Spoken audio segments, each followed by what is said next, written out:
ជំរាបសួរពុកម៉ែបងប្អូនអរគ្នាមកបង្ហាញពីពូជអេស៊ីលខ្លះ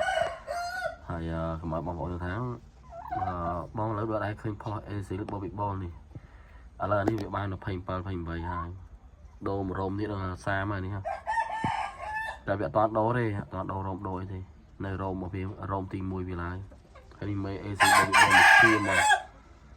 មេធ្លាក់គូរពងទេណាមេនេះស្អាតខ្ញុំស្រឡាញ់ប្រភេទនេះយកទៅក្រោះបាយឈាមគឺត្រូវហ្មងអត់ចេះខុសហើយនេះកូនមកតាមអីតាប់ហើយហាប់ស្អាតហើយកូនវាក៏អត់បាក់ចិញ្ចឹមដូចប្រភេទឡាយវាស្រួលចិញ្ចឹមជឿនេះបងមើលស្អាតខ្លាំងណាស់ស្អាតសម្រាប់អ្នកស្រឡាញ់បងប្អូនបើយើងអត់ស្រឡាញ់ប្រភេទអេស៊ីលយើងអត់ស្រឡាញ់ទេនេះបងប្អូនហើយបើមេនោះមកបញើជួយយកមេនេះស្អាតណាស់